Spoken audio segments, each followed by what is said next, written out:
Bienvenue dans cette formation sur Linux pour le DevOps. Si tu souhaites devenir DevOps Engineer, si tu souhaites comprendre comment ce domaine fonctionne, si tu souhaites changer carrément de carrière pour devenir DevOps Engineer, une des compétences fondamentales et essentielles que tu vas commencer par apprendre ou par comprendre, c'est Linux pour le DevOps.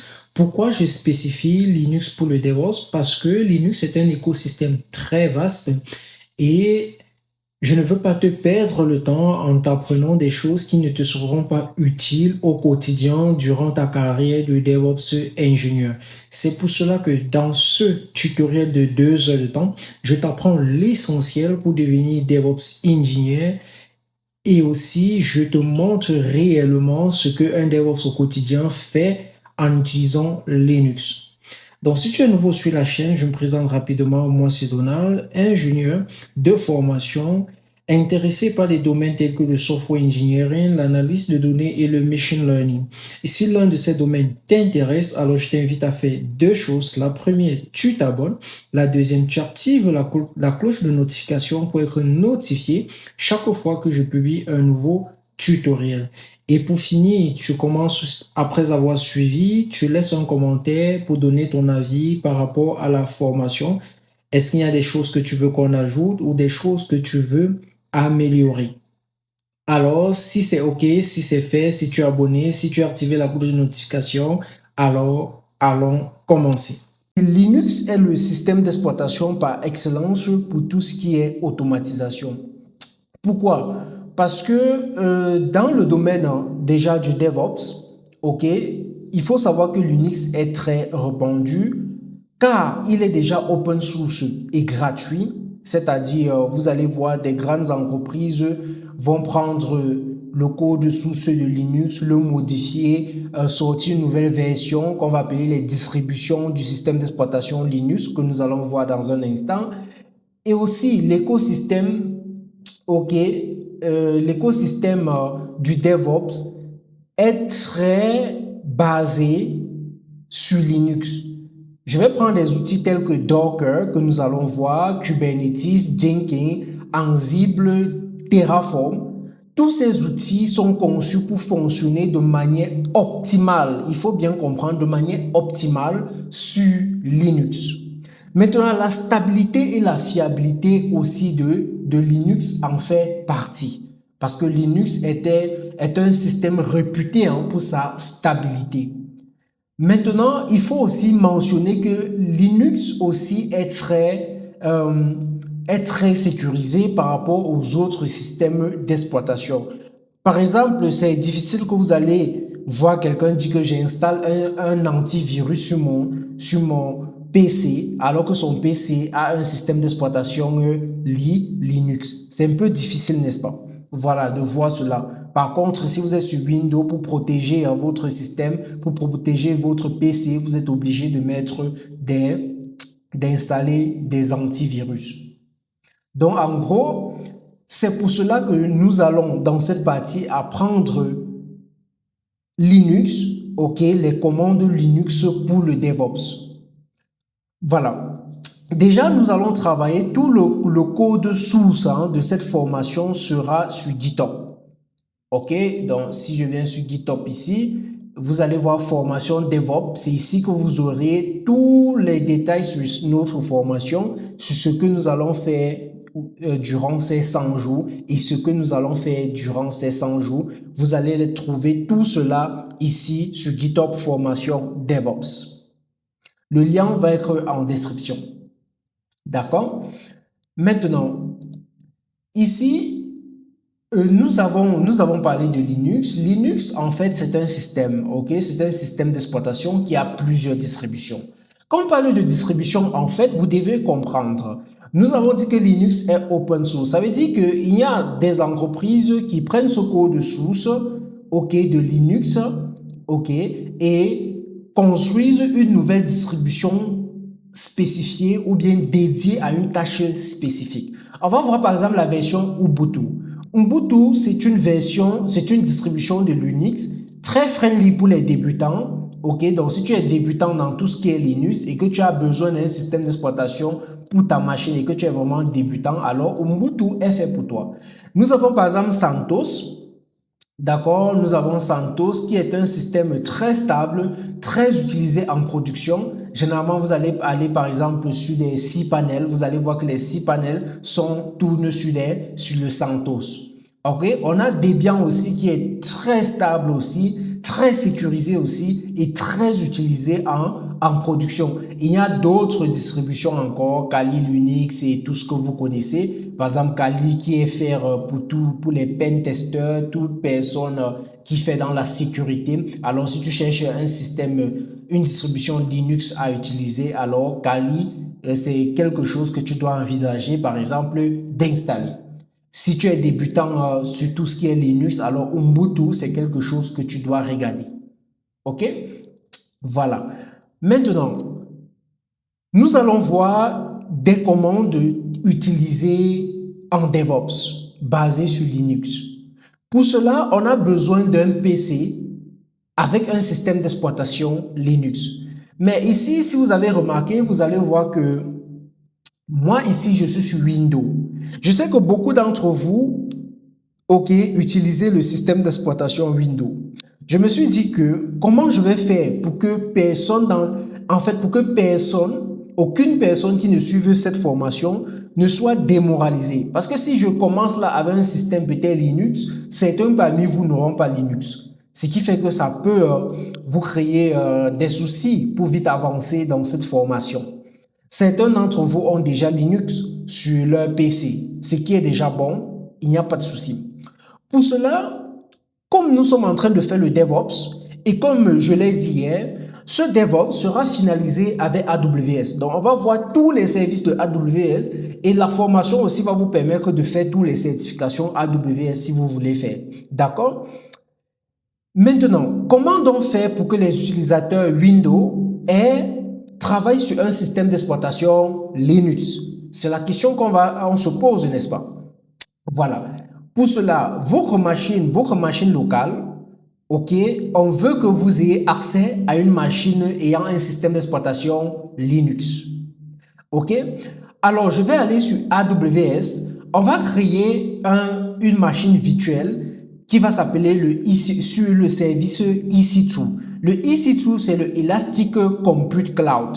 Ok? C'est le service AWS qui nous permet d'avoir des machines virtuelles ou bien des Virtual Private Server, des VPS.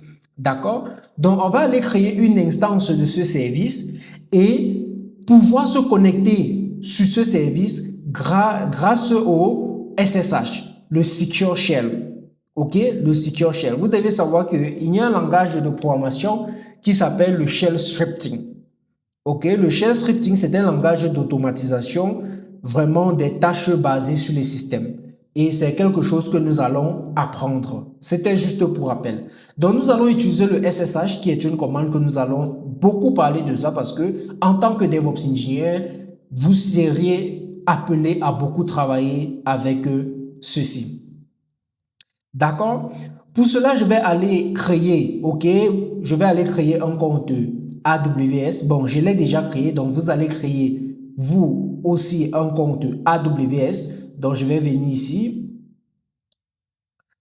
J'ouvre ça, ok? Ou bien ici. Quand vous avez créé un compte AWS et que vous vous connectez, alors vous avez une interface comme ceci. Ceci, vous ne l'auriez pas parce que...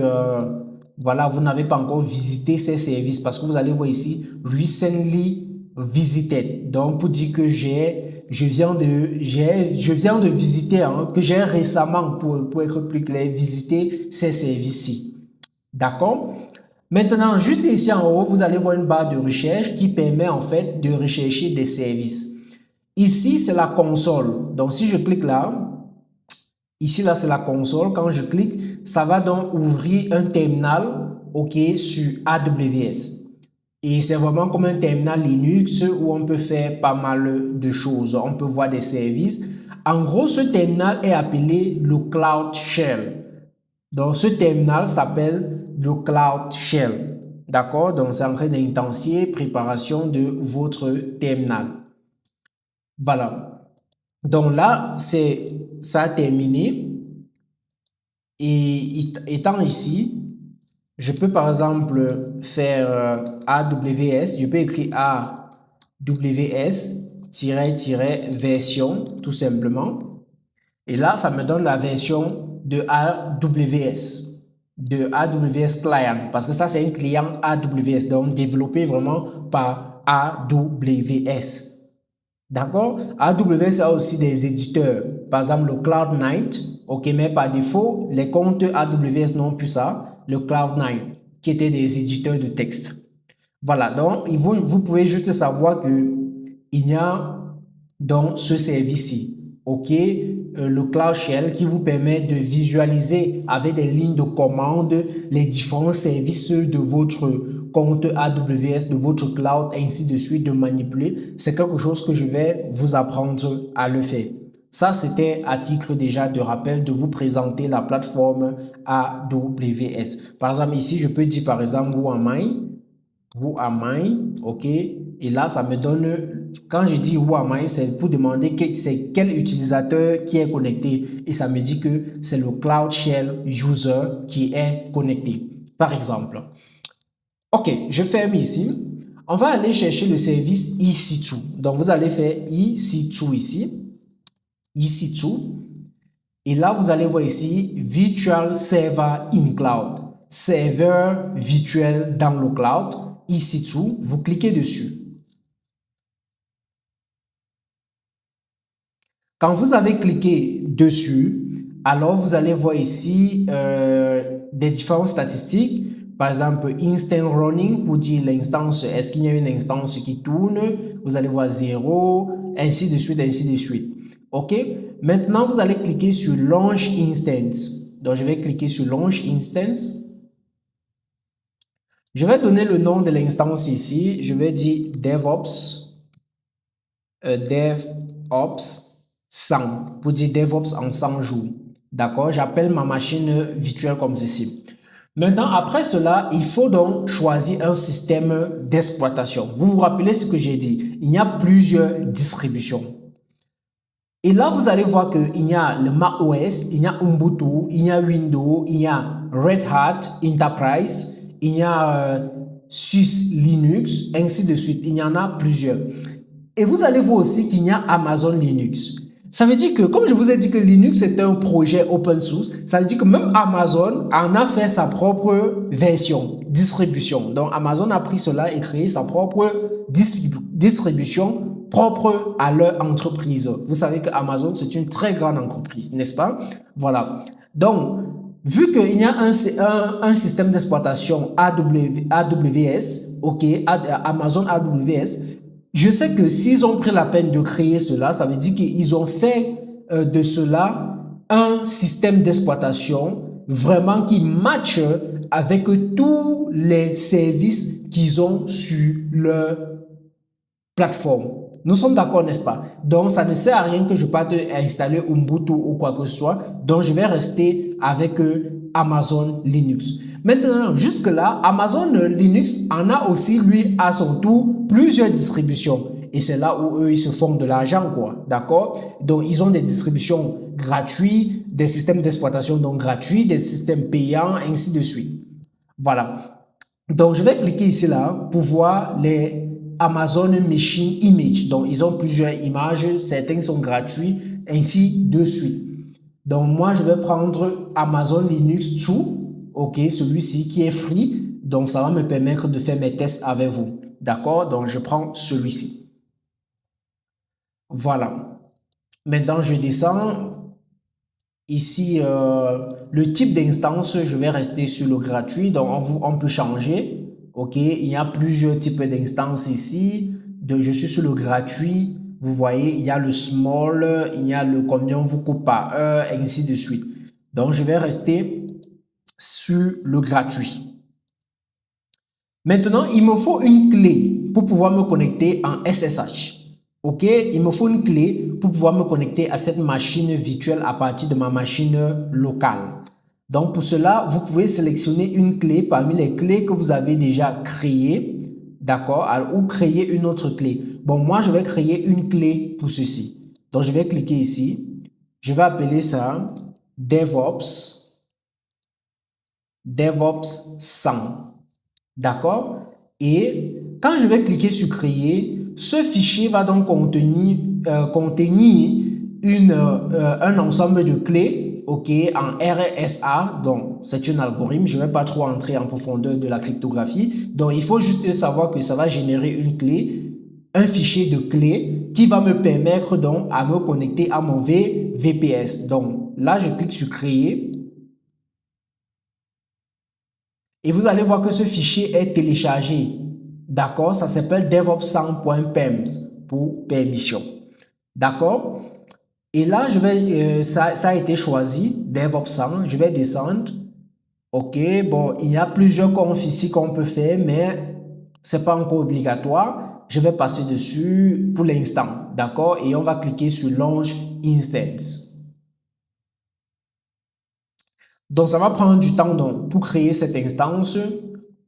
OK, et ça va mettre l'instance à jour. Donc, ça a été créé. Maintenant, on va partir sur Instance pour voir nos instances. Et là, ça charge. L'instance qu'on vient de créer, c'est celle-ci. D'accord? C'est celle-ci. Vous voyez que j'ai deux autres instances ici qui sont terminées, donc qui ont été supprimées. Voilà, donc l'instance qui est en train de tourner pour l'instant, c'est l'instance que nous venons de créer. OK, qui est encore en train de s'initialiser. OK, c'est encore en train de s'initialiser. Donc, nous allons attendre que cela s'initialise. Entre-temps, en attendant, on va revenir ici.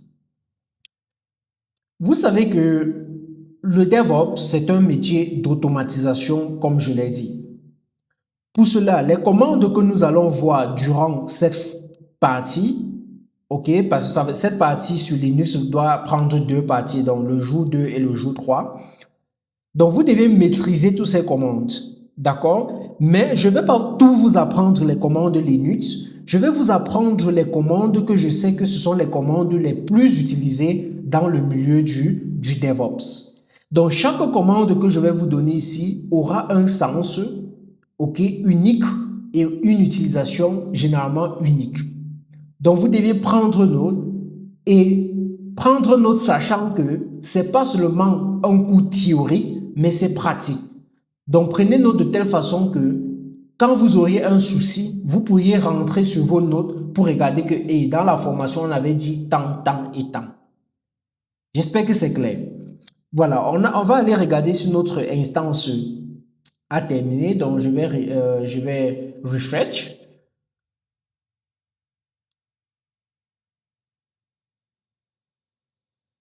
OK, ça tourne. OK, vous voyez 3 sur 3 check pass. Donc, notre instance a terminé. Maintenant, comment se connecter à cette machine virtuelle? Il y a plusieurs méthodes. La première, donc déjà pour se connecter, vous devez sélectionner l'instance. Comme vous voyez, je viens de sélectionner. Quand vous sélectionnez, vous avez plusieurs informations ici en bas par rapport à votre instance. OK, vous avez l'adresse IP, vous avez, en fait, vous avez plusieurs informations, le domaine par défaut, etc. D'accord? Voilà, donc ici le statut de l'alarme, le monitoring, la sécurité, le network, le storage, tout ça. Et vous vous rappelez, ce sont des termes que j'ai mentionnés dans la première partie. Et là, vous allez voir ici, il y a Connect. Je vais cliquer donc sur Connect. Là, il y a plusieurs façons ou bien méthodes pour se connecter à un VPS ou bien à un EC2. La première, c'est Instance Connect. Ça veut dire, Instant Connect veut dire, quand tu cliques dessus là, directement, tu es connecté dessus sur le navigateur et c'est sécurisé sur le navigateur. Maintenant, il y a Session Connect. Donc, il y a Instance Connect. OK, donc tu cliques juste sur Connect et tu es connecté dessus. On a Session Connect qui est une connexion par session. On a le SSH Connect, Client Connect, qui est une connexion par SSH, OK, qui est la très répandue, qui est la méthode la plus utilisée, je vous l'ai dit. OK, on a maintenant le EC2 Serial Console, mais cette méthode est plus quand vous avez un problème avec votre compte avec votre compte AWS, peut-être on dit que vous n'avez plus accès, quelqu'un vous a bloqué. C'est cette méthode qu'il faut utiliser pour faire donc ce debugging. Donc nous ici, on va se connecter en SSH. Pour se connecter en SSH, voici la commande. Vous allez voir, c'est ssh-i devops100.perms qui est le fichier de ma clé. OK. Ensuite, le domaine de mon EC2. On se comprend, n'est-ce pas? Je vais donc copier cette commande et je vais ouvrir mon terminal Windows dans le PowerShell. Étant dans mon PowerShell, comme j'ai téléchargé ma clé, c'est parti dans le download. Je vais aller dans le download. OK, je suis dans le download. Et je vais coller maintenant cette commande.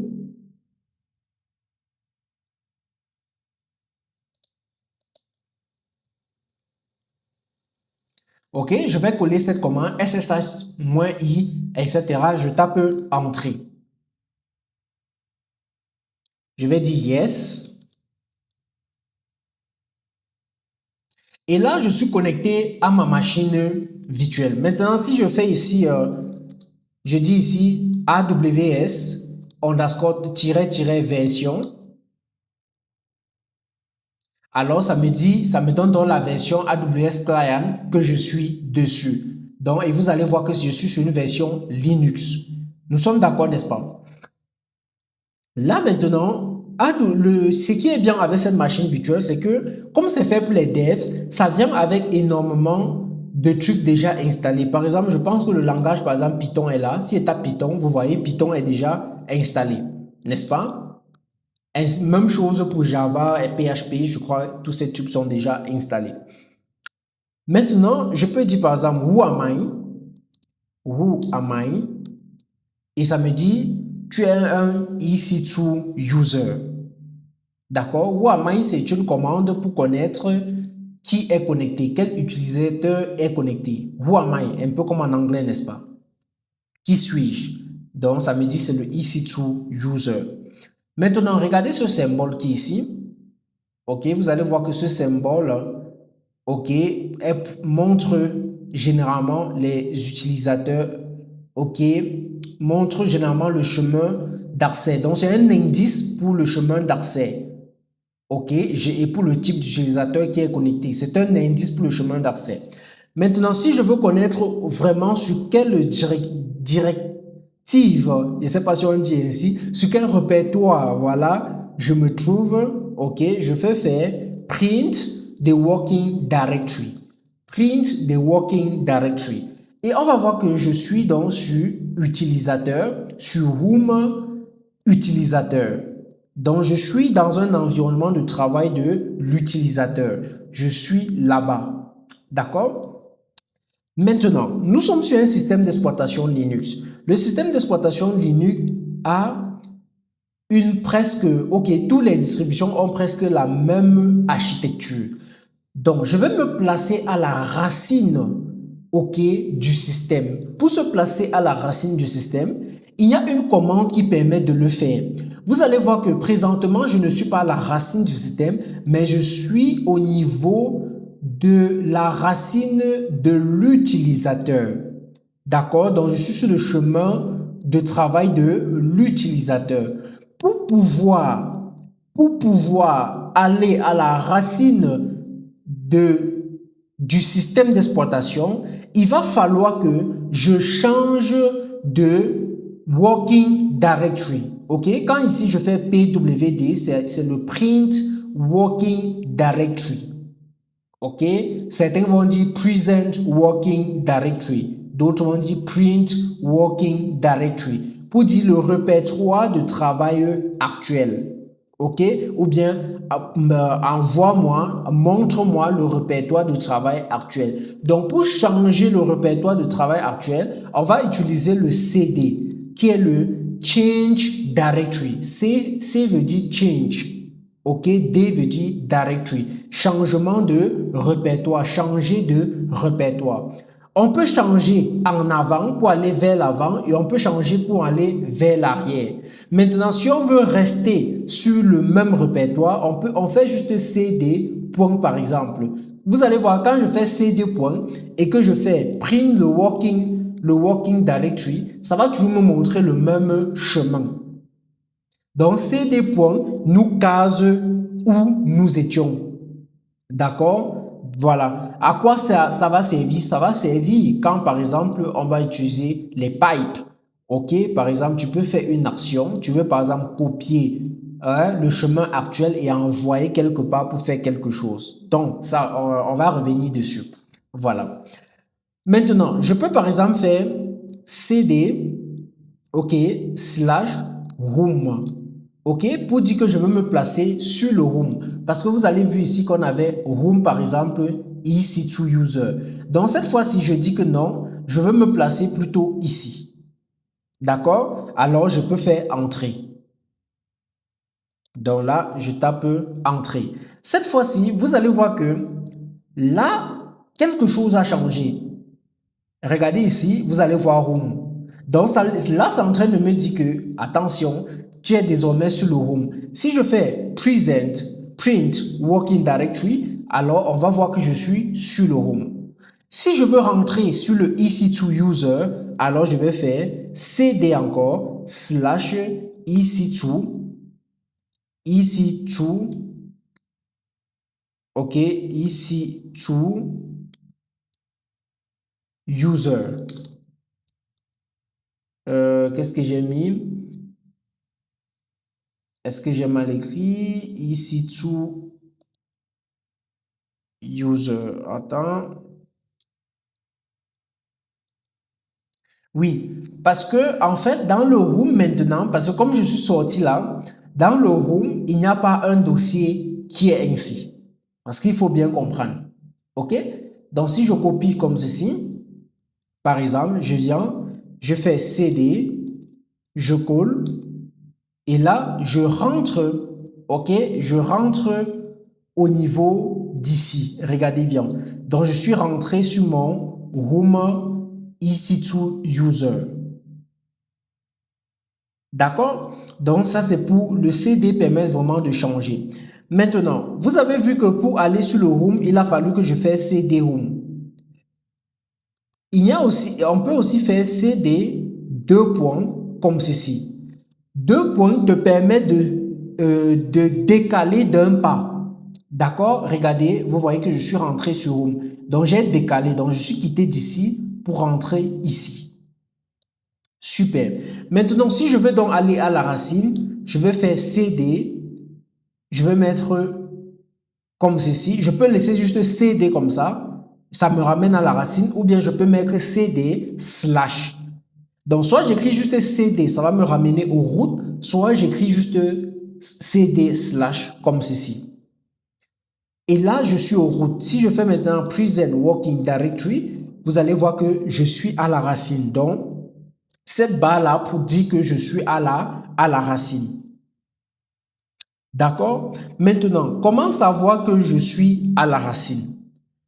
Il y a une structure, ok, avec toutes les distributions Linux. À la racine, il y a un groupe de fichiers qui s'appelle les fichiers de gestion système. Voilà la liste des fichiers, des dossiers qui gèrent le système. Il y a les dossiers qui gèrent les utilisateurs. Voilà la liste des dossiers qui gèrent les utilisateurs. Il y a les dossiers de stockage de données. Voici les dossiers qui gèrent le stockage des données. Il y a les dossiers qui gèrent le matériel et les périphériques. Voici cela. OK, la liste de ces dossiers. Maintenant, il y a des dossiers qui gèrent la partie logicielle et les extensions. Ce sont ces dossiers-ci. Il y a les dossiers qui gèrent les montages de mémoire. Alors, ce sont ces dossiers. Le système Linux que vous devez savoir a un cœur. Et ce cœur est appelé le kernel. Je vais mettre ça ici. Le kernel. Vous devez connaître ça. Le cœur du système, du système, c'est ce qu'on va appeler le kernel. Maintenant, le kernel, c'est lui qui va communiquer avec la partie matérielle, les ressources, donc c'est-à-dire la souris, le clavier, tout ça. Maintenant, si toi, tu veux interagir avec, par exemple, la souris, vu que tu ne peux pas directement écrire un code qui va interagir avec la souris, d'accord, directement, alors tu vas écrire un code que le kernel va comprendre et exécuter. Il faut bien comprendre. Et généralement, tu vas écrire ce code-là avec ce qu'on va appeler le batch scripting. OK? Le batch scripting ou le shell scripting. Ou le shell scripting. Il faut bien comprendre. Le batch ou le shell scripting. Nous allons voir. C'est un langage de programmation que nous allons voir. Maintenant, vous devez savoir aussi que dans Linux, il y a des tâches qui tournent en arrière-plan. Donc, ça veut dire que quand je suis par exemple sur un système, c'est pas seulement dans Linux, c'est même dans Windows, il y a des tâches qui tournent en arrière-plan pour veiller à ce que le système fonctionne très bien, que tout fonctionne très bien. Et ces tâches qui tournent en arrière-plan, c'est ce qu'on va appeler des daemons, ok, ou des démons en français. Les daemons, ce sont des programmes qui s'exécutent en arrière-plan, ok, dans un système d'exploitation. Maintenant, comment connaître les fichiers qui contiennent les daemons? Ce sont les fichiers système qui finissent avec la lettre D. Avec la lettre D. D'accord? Ce sont des fichiers qui finissent avec la lettre D. Maintenant, voici les fichiers système que je vous ai montré. On va rentrer ici, là. Nous étions où? On va rentrer ici, d'accord, pour pouvoir voir si on a donc ces dossiers que je viens de vous énumérer dans la racine de notre système. Maintenant, pour lister le contenu d'un répertoire, on utilise le ls. Donc, quand je fais ls, vous allez donc voir tous les dossiers que je viens de vous montrer et j'ai classifié cela. Vous allez trouver ça sur GitHub, ok, que je vous ai montré.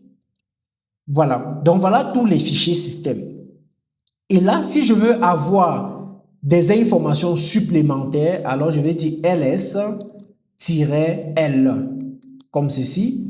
Alors, ça va d'abord aligner cela, mettre sous forme de liste, et ensuite, ça va me donner plus d'informations par rapport à chaque dossier.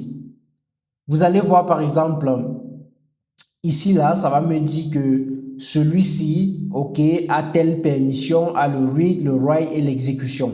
Voilà, d'accord? Je vais voir ici que c'est le root, hein, l'utilisateur qui peut modifier cela, c'est le root. C'est l'utilisateur root. Ça veut dire que moi, ici, je ne suis pas un utilisateur root. Ça veut dire que je ne peux pas modifier cela. Ça me donne aussi la date et l'heure de la dernière modification. D'accord? Voilà, donc ça me donne la date et de l'heure de la dernière modification. Ça me donne aussi la taille, hein, la taille du fichier, la taille du dossier. OK? Voilà. Maintenant, si on veut nettoyer, parce qu'on voit que ça devient déjà un peu touffu à l'écran, pour nettoyer, on fait clear. Donc, on exécute la commande clear comme ceci pour nettoyer. Super. Maintenant, si je veux, par exemple, avoir toujours cette liste, mais avec une taille mieux définie, alors je vais dire ls-lh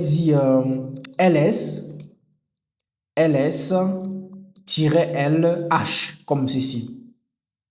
Cette fois-ci, vous allez voir que ici, ça a mis les unités. Ok, vous allez voir 4 kg, ok, 2,9 kg, ainsi de suite. Voilà, donc c'est le H que j'ai mis ici.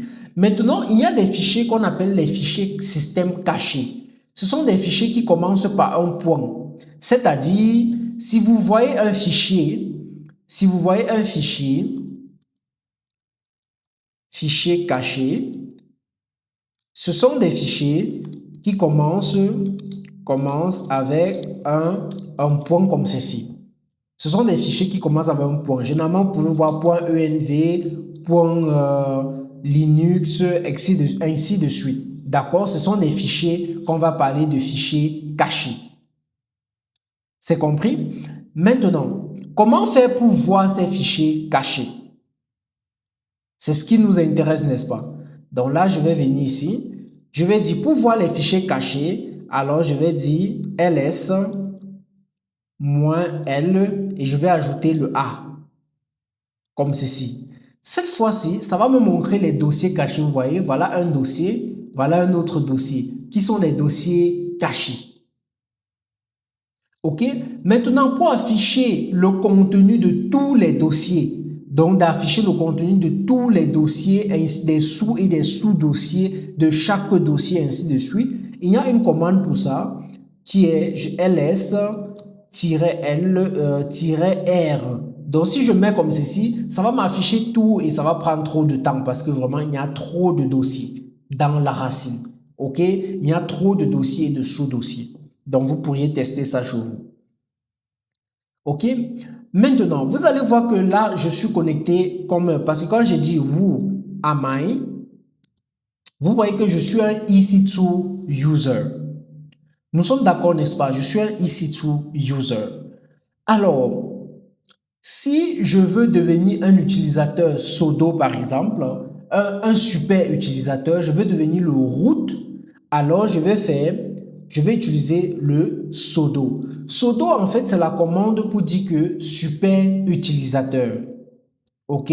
Super utilisateur. Maintenant, si je veux me connecter comme ce super utilisateur, je vais ajouter le SU. Ok? Pour dire sudo. Et là, directement, mon terminal, ok, ma machine, mon terminal de ma machine sera connecté en... Donc, quand je mets SE, ça va, l'utilisateur ne sera plus le EC2, mais ça sera le root. Ce qui n'est pas très conseillé. Ok? S'il y a quelque chose que tu veux exécuter en tant qu'utilisateur, super utilisateur, c'est mieux de mettre juste sudo et tu mets ta commande que tu veux exécuter. Mais quand tu mets sudo, tu mets SU, tu tapes entrée, directement la machine passe en super administrateur. Comme par exemple, si je tape là, vous voyez que la machine est passée en super utilisateur. Et là, si je fais par exemple who am I? Ok, je peux juste monter avec les flèches pour récupérer l'ancienne commande. Bon, ça ne monte pas. Bon, là, je vais sûrement retaper who am I. Ok, vous voyez que ça me renvoie quoi? Le root. D'accord? Maintenant, on va continuer à entrer en profondeur de ces choses. Ce que nous venons de faire, là, c'est de se connecter comme super utilisateur. On se connecte comme super utilisateur pour pouvoir, par exemple, installer des services. OK? Pour pouvoir installer des services. Maintenant, parlons de services. Toujours, il y a des gestionnaires de packages. Par exemple, en Linux, il y a par exemple le Yum, qui est un gestionnaire. On a le apt, qui est aussi un gestionnaire. Donc, je vais mettre apt, qui est un gestionnaire aussi. Maintenant, pour installer un service sur notre machine, on va utiliser soit le Yum, soit le apt, selon la distribution que vous avez. Si vous avez une distribution Linux, Ubuntu, alors vous allez utiliser le apt. D'accord? Par exemple, nous, on est sur du Linux AWS, on va utiliser du Yum. Là, je vais venir ici, je vais dire, par exemple, on va essayer d'installer un service, hein, ok? Parce que pour installer un service, je n'ai pas fini, je vais revenir. Tu donnes Yum, d'accord? Je vais donner la syntaxe ici. Tu vas faire Yum, ok, install, ou bien on install pour désinstaller, on install, ensuite le nom du service. Le nom du service. D'accord? Par exemple, vous voyez là, j'ai fait install, j'ai fait yum install, je vais par exemple dire installons nginx. OK? Je peux faire yum,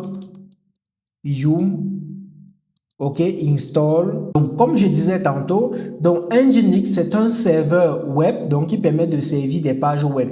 Il peut aussi jouer le rôle ok, en même temps, par exemple, de reverse proxy, on va parler de tout ça. Donc, je vais juste mettre là, reverse. Il y a toute une partie qui est dédiée à ça, de reverse proxy. Ok, proxy, il peut aussi jouer le rôle de load balancer. C'est juste en passant. De load balancer. Donc, on va essayer d'installer dans ce service. Donc là, je vais venir ici. On va dire yum install nginx. Pardon, nginx. Voilà. Voilà, comme nous sommes sur cette distribution Amazon, Amazon a détecté que, ok, ce gars veut installer Nginx. C'est ce qu'ils ont fait ici. Parce qu'ils disent, no package Nginx available.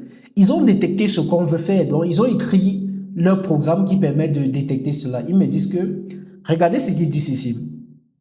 Nginx is available in Amazon Linux Extra Topic. Donc, ils disent que, bon, ne te casse plus, gars. En fait, nous, on a déjà un package Nginx que tu peux installer en utilisant la commande suivante. Sudo Amazon Linux. Donc, vous voyez qu'ils mettent sudo, en fait, ils mettent sudo parce que ils ne savent pas si on est connecté en super utilisateur. Mais comme je suis déjà connecté en super utilisateur, ça ne sert à rien de mettre le sudo. Donc, je vais juste copier cette commande qu'ils m'ont donnée, comme ceci, et je vais coller là. OK, et je vais taper Entrée. Donc, Amazon Linux Extra Install Nginx Hub. Et là, c'est en train d'installer Nginx. Je vais dire Yes.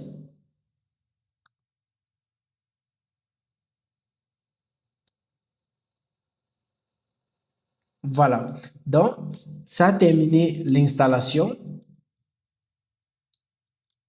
Ça a terminé l'installation. Mais la question que tu te poses sûrement, c'est, ok Donald, tu dis que ça a terminé l'installation, mais comment faire pour savoir que cela a vraiment terminé? Il faut donc regarder la version de cela. Pour regarder la version, tu peux par exemple, vous avez remarqué que quand je voulais regarder AWS, la version de AWS, j'ai fait AWS-version comme ceci. Donc, tu peux aussi faire nginx, ok, nginx-version comme ceci. Ok, invalid. Qu'est-ce que j'ai mis? Voilà, nginx, parce que là, invalid option. Ok, je pense que avoir bien écrit, n'est-ce pas?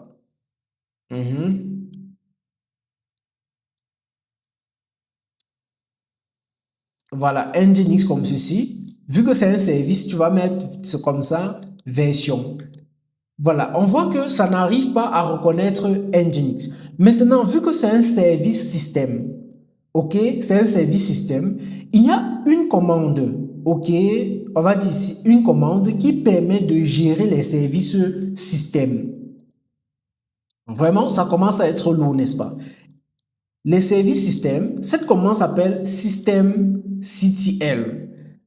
Lui, cette commande, ça s'appelle systemctl. Lui, il prend en compte tous les services qui sont installés sur ta machine. Il suffit de lui dire ce qu'il va faire, alors il va regarder ce que tu demandes. Donc voilà sa syntaxe. Sa syntaxe c'est systemctl, et là tu donnes l'action. L'action peut être, ok, l'action peut être le statut, ok, le statut, quoi encore d'autre, le restart, ok, le start, le stop, ok, le reload, quoi d'autre, j'ai oublié quoi, j'ai oublié le enable, le disable, quoi d'autre, voilà. Ensuite, après avoir donné l'action, après avoir donné l'action, tu dois donc préciser le nom du service, proprement dit. Donc voilà sa syntaxe que je viens de donner ici, là. D'accord? Alors, on va aller vérifier cela. Je vais venir sur ma machine. Je vais donc dire système CTL, statut, par exemple, je vais dire statut nginx. Ok, je donne le service et je tape entrée. Là, qu'est-ce que ça me dit? Ça me dit que Nginx service de Nginx HTTP and reverse proxy server. Ok, pour me dire que c'est très bien installé, mais vous allez voir ici que c'est inactif. Ok, comment donc je fais pour rendre cela actif? Je dis donc, vous vous rappelez, j'utilise donc toujours cette commande ctl pour gérer les services. ctl, je fais donc start Nginx et je tape entrée. Maintenant, est-ce que ça tourne? Je ne sais pas. Je vais donc revérifier le statut. Et là, quand je tape entrée, vous allez voir, ça dit que c'est actif et ça tourne. D'accord? C'est actif et ça tourne. Je pense que là, c'est clair, n'est-ce pas? Là, c'est clair. Maintenant, vu que Nginx tourne, ok, on peut essayer de voir si vraiment Nginx joue le rôle de serveur web. Ok? On peut essayer de voir en allant sur notre EC2. Ici, on va rentrer sur le EC2 ici. Vous allez voir que sur le EC2 qui tourne, il y a une adresse. Ok, il y a une adresse publique. Vous allez voir ça ici. Il y a une adresse publique, Open Address par exemple. Il y a aussi un public DNS, donc pour le domaine. Donc, en fait, j'explique rapidement. Ici, voici normalement l'adresse de notre serveur, l'adresse publique de notre serveur. Généralement, c'est comme ça que tous les adresses sont. Mais est-ce que vous allez copier cette adresse pour donner à un utilisateur? Non. Pour cela, il y a le concept de DNS, Domain Name Server, qui va venir protéger ou cacher en fait ces chiffres, mais donner quelque chose à l'utilisateur que l'utilisateur peut facilement utiliser sans toutefois se casser la tête. Pour cela, Amazon donne par défaut donc un DNS public qui est donc ça, que généralement vous appelez le domaine de mon application. Donc notre VPS a déjà un domaine par défaut que je peux cliquer juste là pour l'ouvrir. Et là, quand je clique, vous allez voir là, ça tourne. Ça tourne.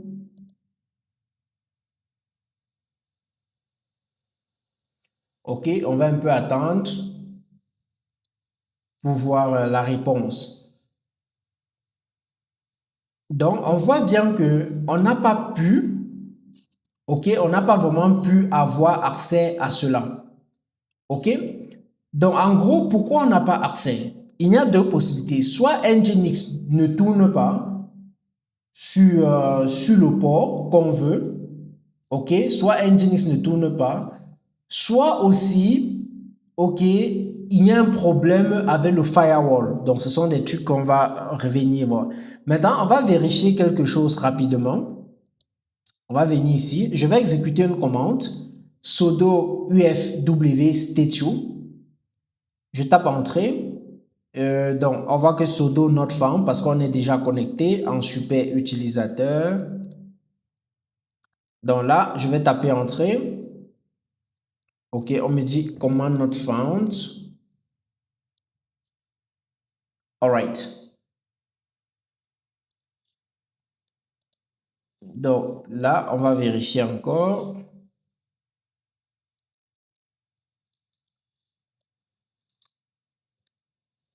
Oui, cette commande est introuvable.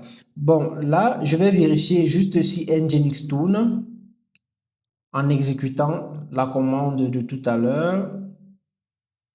On va juste faire, parce que je voulais vérifier si Nginx sur le port 80 tourne, parce que c'est le port par défaut que Nginx tourne dessus. Donc là, je tape entrée. Donc, on voit bien que cela tourne. Donc, je vais essayer de me déconnecter. Pardon. Donc, j'essaye de quitter. Je quitte, OK, en tant qu'utilisateur sudo. Donc, c'est pour ça qu'il fait exit. D'accord? Pour pouvoir exécuter quelques commandes. Donc là, Je vais exécuter ça. Oui, cette commande n'est pas toujours trouvée. Ok, ce que je vais faire, je vais exécuter cette commande plutôt. Bon, toutes ces commandes, je vais vous expliquer quand on va entrer en profondeur des choses. Oui, quand je regarde là, ok, je regarde là, je vois que oui, ça tourne au port 80, blablabla, tout tourne bien. Je vais encore vérifier que Nginx tourne aussi.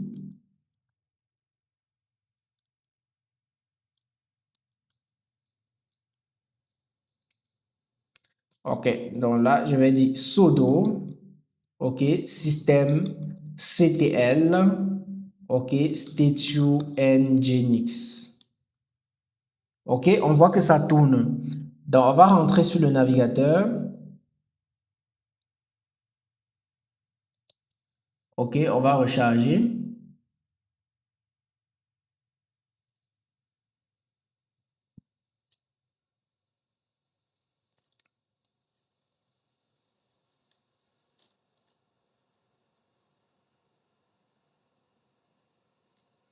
Ok, donc on voit qu'il y a toujours ce problème. Donc, maintenant, on va aller vérifier que le port 80 a été configuré sur ce VPS ici.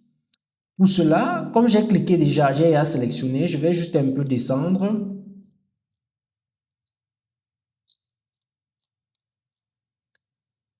Ok, je vais aller sur... Attendez, je vais cliquer dessus. Voilà, je vais descendre.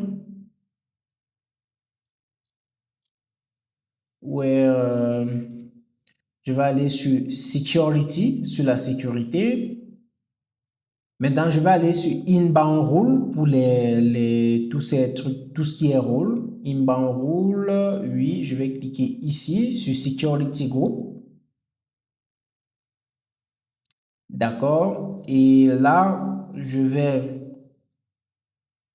vois Inbound Rule, je vois ici que c'est seulement le port 22. D'accord. Pourtant, on voit sur notre serveur que ça tourne sur le port 80. D'accord. Je vais donc éditer. Je vais éditer les rôles. Je vais ajouter un nouveau rôle dans le TCP, ok, en custom, oui. Le port ici, là, je vais mettre le 80, d'accord, et je vais choisir le Wiley Access, ok, pour qu'on puisse accéder n'importe où, et je vais sauvegarder. Super, donc j'ai ajouté cela. Et bien vrai, présentement, sûrement vous ne comprenez pas trop ce que je suis en train de faire, mais c'est juste pour accepter ce protocole HTTP, parce que ce protocole n'était pas accepté et on essayait d'ouvrir ce domaine en HTTP. Donc là, maintenant, je vais actualiser. Je vais actualiser les choses là-bas. Ok, donc là, on va essayer de restart notre Nginx. Restart Nginx. Voilà, on va vérifier le statut. Ça tourne. Voilà, ça tourne. On va revenir ici.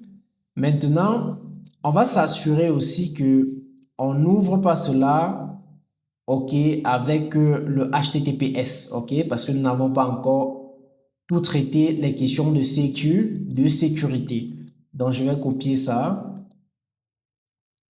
Je vais venir coller ici. Vous voyez que là, c'est en HTTPS. Je vais enlever le S et je vais taper en entrée.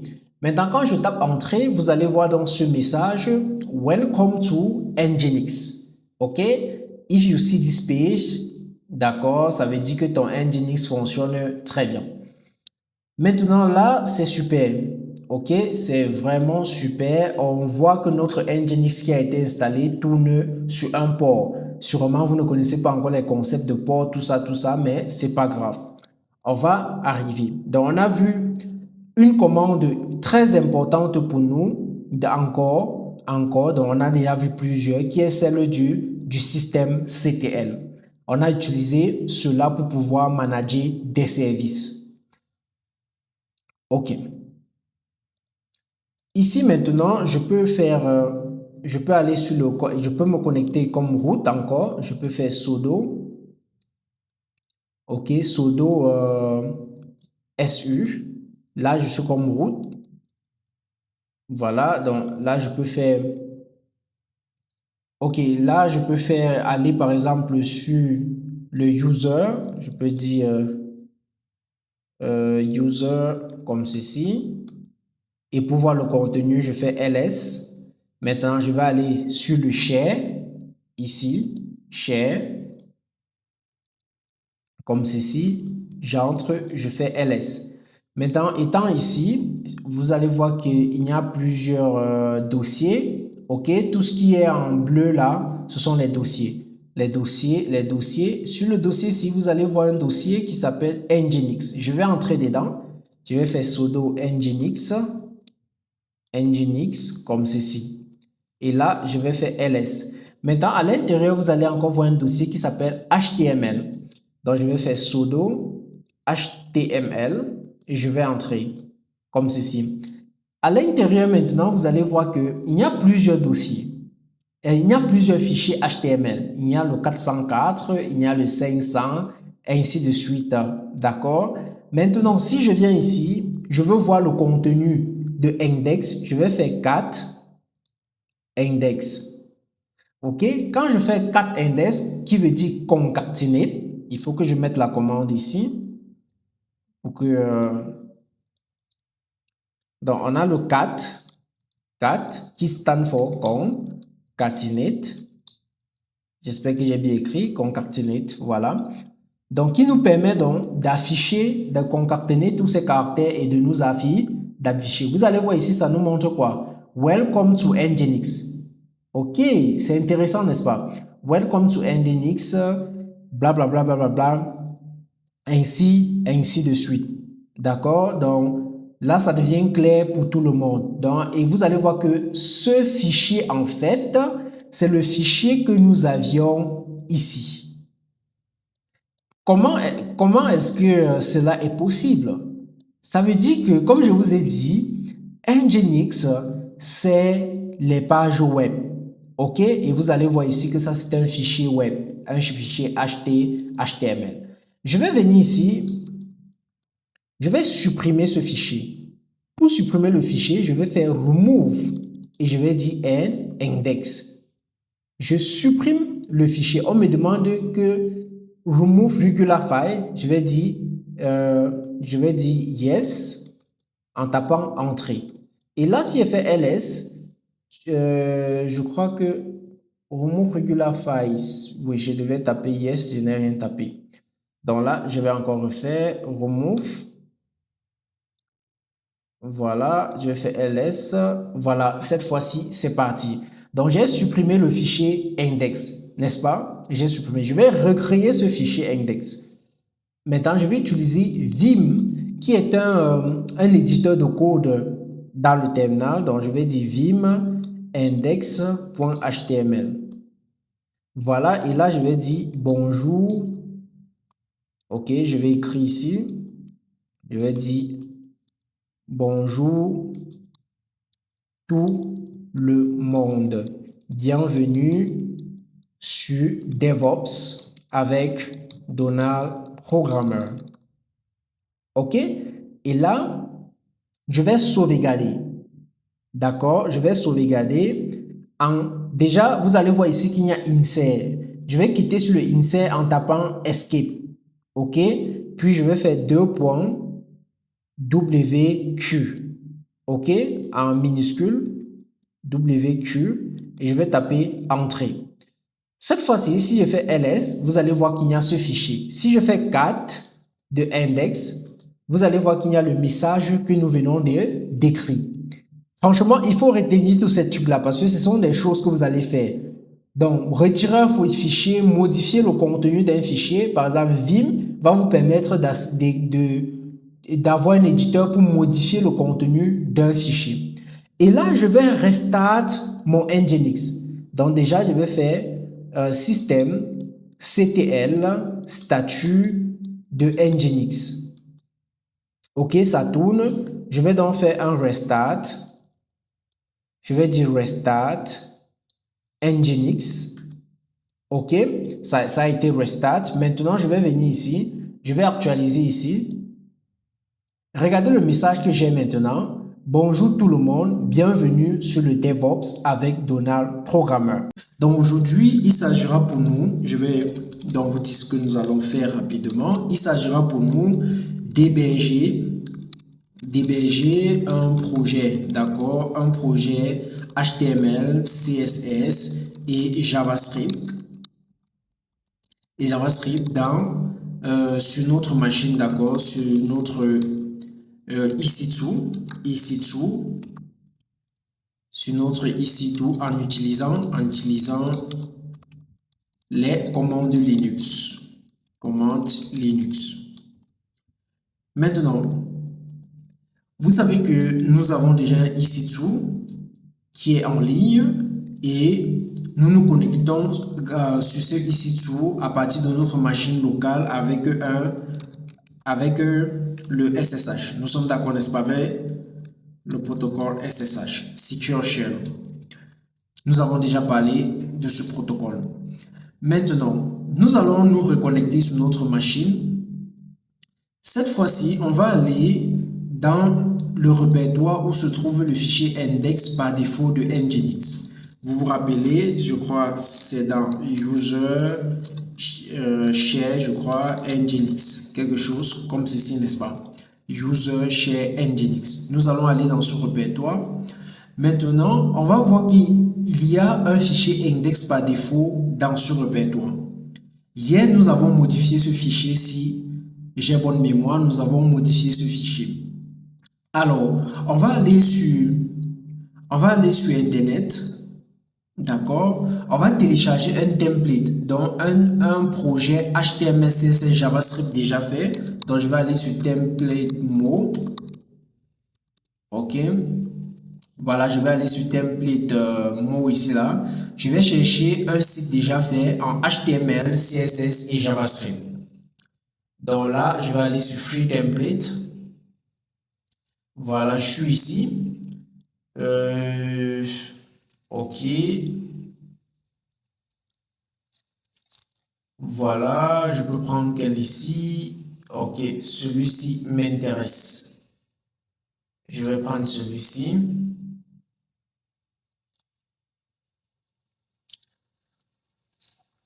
Voilà.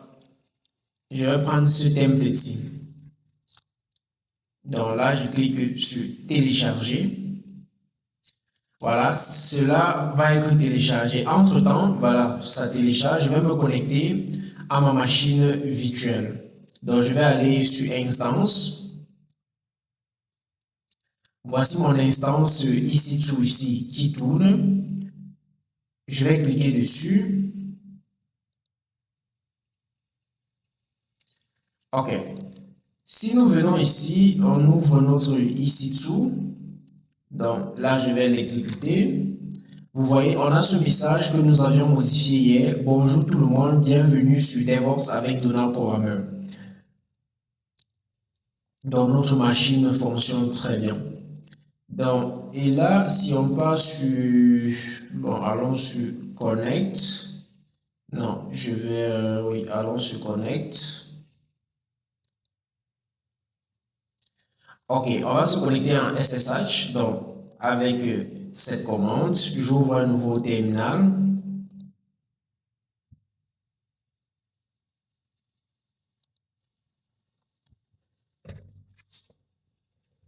Ok. Maintenant, là, je me connecte, j'agrandis. Entrée. Voilà, maintenant, il va falloir que je me place au niveau où se trouve mon DevOps sans perms, ok, pour pouvoir avoir accès à ma clé. Désolé. Donc là, je vais dire cd download.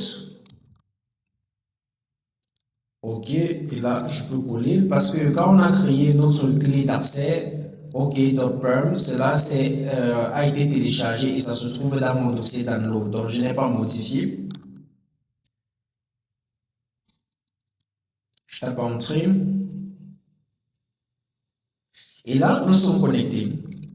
Donc là, je vais nettoyer. On va aller dans User, Share, OK, Nginx, entrée, ls. Voilà, on a le HTML. Donc cd HTML. Voilà, donc nous avons notre HTML, notre index.html. Donc pour voir son contenu, on fait cat index. Et là, ça nous donne bonjour tout le monde, bienvenue sur DevOps avec Donald, programmeur. Maintenant, par exemple, ici, on a une image Powerby,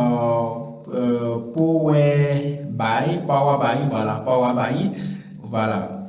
Maintenant, qu'est-ce qu'on peut faire? Cette image, c'est une image qui a été utilisée sûrement dans le fichier index que j'ai par défaut, que j'ai nettoyé. Maintenant, la commande cat, vous savez que c'est concaténé. Donc, ce que je peux faire avec la commande cat, par exemple, je peux par exemple lire l'image là, Powerby, comme ceci, et vous voyez, c'est une image. Maintenant, je peux faire une concaténation de plusieurs fichiers en faisant cat de, par exemple, index et Powerby. OK, et quand je fais ça, vous allez voir que ça m'affiche index, le contenu de l'index et du Powerby. Je pouvais faire comme ça et je les mets dans un fichier.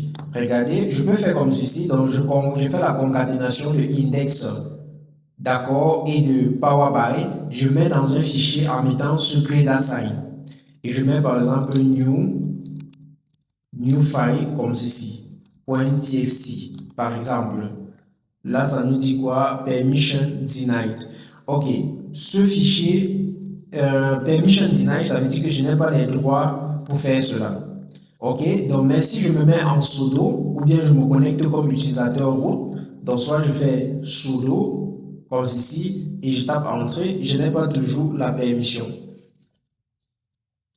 OK, donc là je vais essayer de me mettre en route, sudo sudo, d'accord, je suis en route, n'est-ce pas?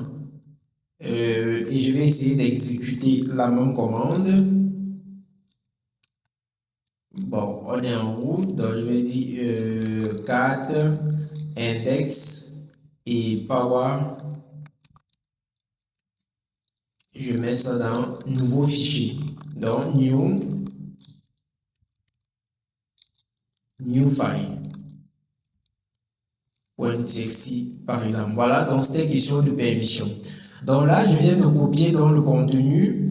OK, faire la concaténation de index.html power et by l'image et j'ai mis dans new file.txt. Si on regarde le contenu si on fait ls déjà, ls, d'accord, on va voir qu'il y a un nouveau fichier qui s'appelle new file.txt. Donc 4 déjà, 4 nous a permis ici de pouvoir concaténer cela et d'ajouter ici. Comme ça n'a pas trouvé le fichier ici, ça a directement donc créé ce fichier. Donc là, si je fais 4 de new file, vous allez voir qu'à l'intérieur, il y a le contenu de l'image et le contenu de index.html. Super. Maintenant que cela est fait, vous allez vous demander maintenant, Donald, si je veux créer un nouveau fichier, comment je crée un nouveau fichier? Pour créer un nouveau fichier, tu fais touch. OK, et tu précises le nom de ton fichier. Tu peux dire, par exemple, fichier.txt. OK, là, si tu fais ls, tu vas voir que fichier.txt a été créé. Et tu peux créer plusieurs fichiers comme cela en faisant touch. Par exemple, app.txt, app2.txt, app3.txt et là tu tapes entrée et si tu fais ls, tu vas voir que tous ces app fichiers ont été créés. D'accord? Maintenant, vu qu'on a créé plusieurs fichiers inutiles, il faut les supprimer. Comment on supprime dans un fichier? Tu fais juste remove. Remove, tu fais app D'accord, tu précises donc le nom du fichier. Donc, on peut dire par exemple remove new file. Quand tu écris par exemple, tu veux supprimer un fichier par exemple, ou bien tu es en train d'écrire quelque chose qui se trouve dans un répertoire, tu n'es pas obligé de tout écrire. Tu peux juste faire new comme ça, tu tapes tabulation. Et là, donc tu peux faire new, tu tapes tabulation et là, ça va t'écrire le reste. Ça va compléter en fait la suite. Et là, tu peux retirer. Là, on te demande remove regular file. Tu vas dire yes. Et là, tu as retiré le fichier. Tu peux faire ici pour tout le reste. Remove.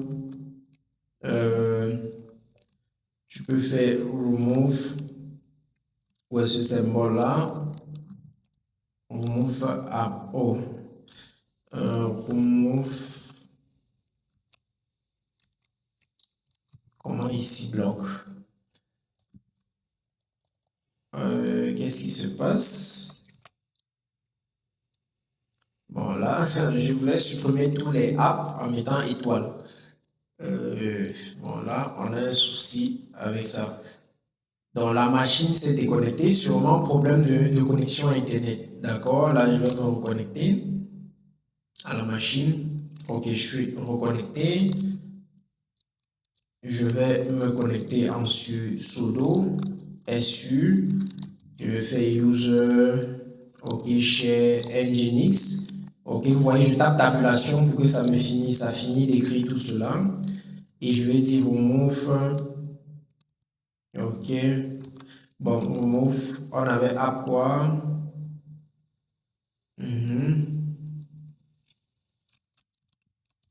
Remove.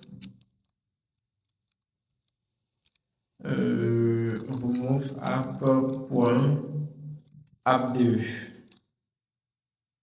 point txt. Voilà. Donc, on avait aussi app. Je crois qu'on avait app 1. Non, peut-être app 3, oui. Point txt.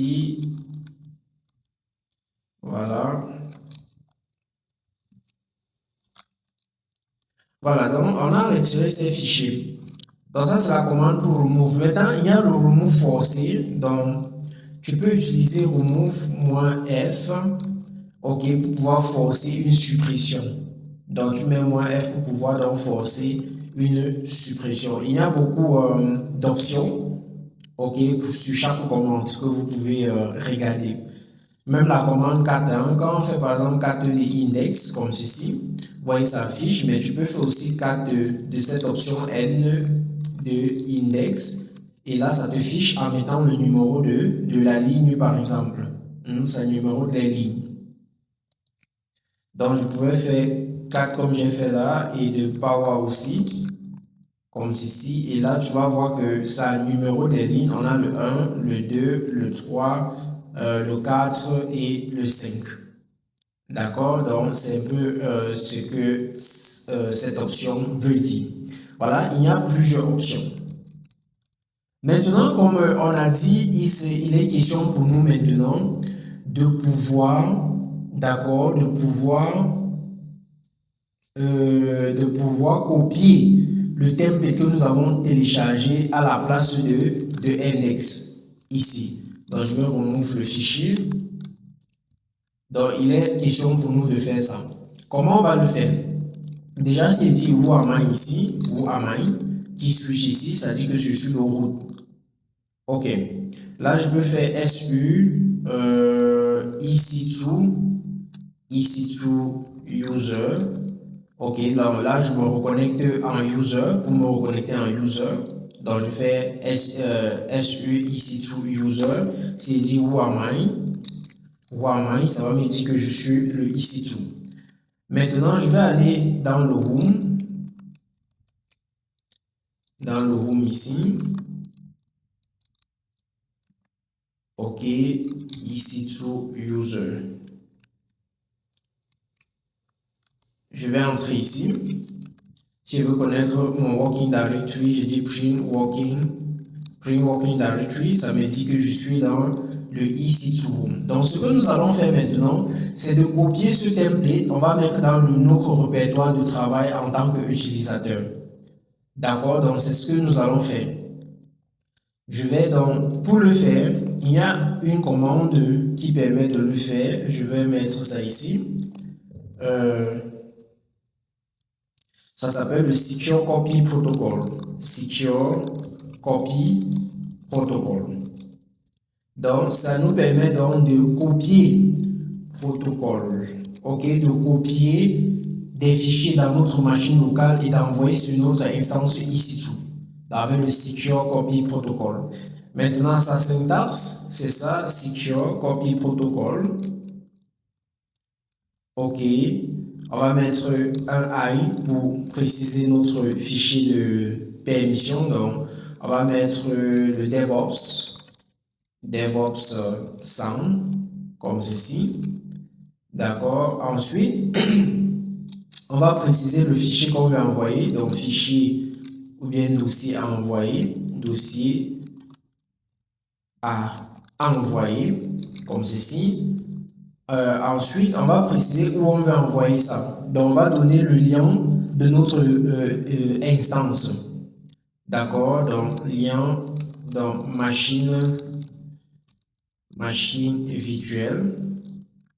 Ici, deux points, on va donner le chemin dans lequel on veut copier sur cette machine-là. Par exemple, nous, ça va être sur room EC2 user, par exemple. Donc, c'est ce que nous allons faire tout de suite. Donc, je vais aller dans mon terminal. Ici, j'ouvre une nouvelle instance de mon terminal. Je vais aller dans Download, non pas document, mais Download. Voilà. Étant ici, j'ai fait ls. On a énormément de choses là. Oh, qui m'a demandé d'exécuter cette commande. Donc, on a énormément de choses à la machine. Ok, si je regarde ici, on va voir qu'on a quoi.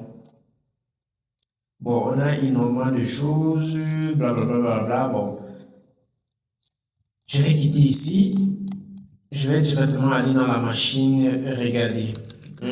Parce que je vais venir dans l'autre ici. Je vais regarder le fichier que nous avons téléchargé tout à l'heure. Donc son nom, c'est ça ici. Je vais copier le nom.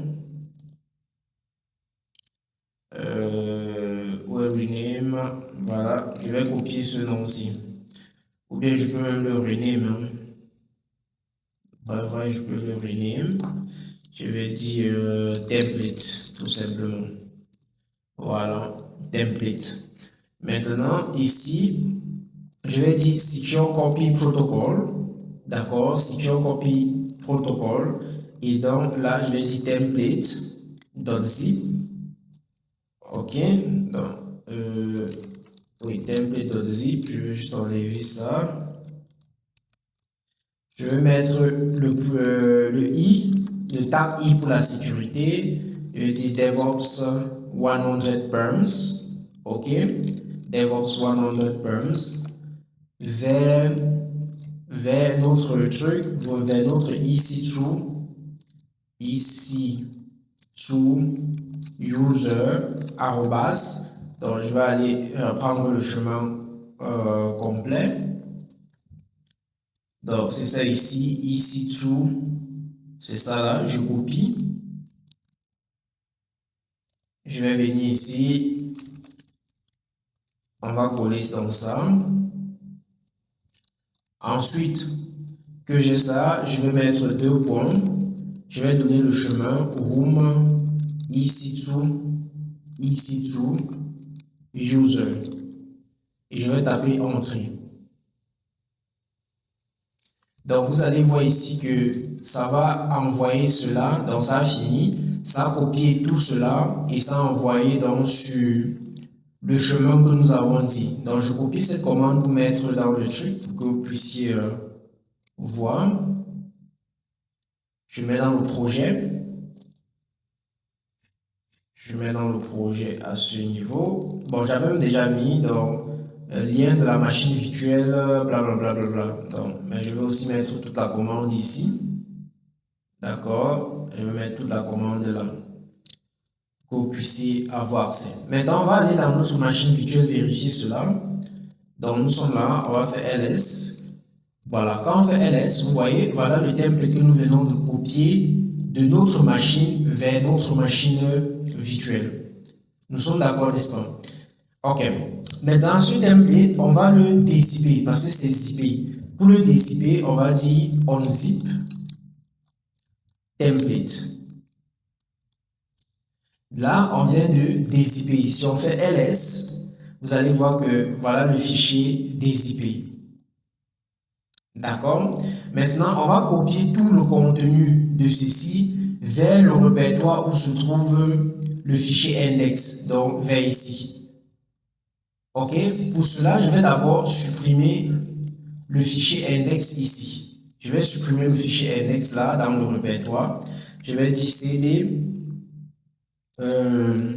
ou bien je peux seulement dire remove. Je peux dire remove user share, ok, nginx, html, index, ok. Je peux seulement retirer à partir d'ici. On me dit cannot remove parce que je suis connecté comme utilisateur truc, donc je vais juste dire sudo. Je vais copier mon truc pour ne plus retaper. Je vais dire sudo su et je vais mettre ça. Ok, donc j'ai supprimé le fichier, n'est-ce pas? Donc je fais ls, je suis là. Maintenant je vais dire move pour donc copier cela. Toutes ces commandes, j'espère que vous prenez note. Je vais donc dire move pour retirer ceci et l'envoyer ici, dans ce chemin-ci là. Je vais dire move template, mot, d'accord, tout son contenu. Donc je vais dire tout son contenu, move template slash étoile vers, d'accord, vers, je vais dire vers quoi, ça s'appelle quoi là, user, oui, user, share, nginx, html, voilà. Donc je viens de faire donc ce move. Si on fait ls, voilà, on va voir que j'ai donc fait ce move sans problème. D'accord, on va vérifier le contenu de ceci. D'accord, donc on va dire cd template, entrée, on va faire ls, on voit que c'est vide parce que j'ai retiré tout son contenu et j'ai envoyé vers ici. Donc voilà la syntaxe. Je copie ça, je vais mettre ici.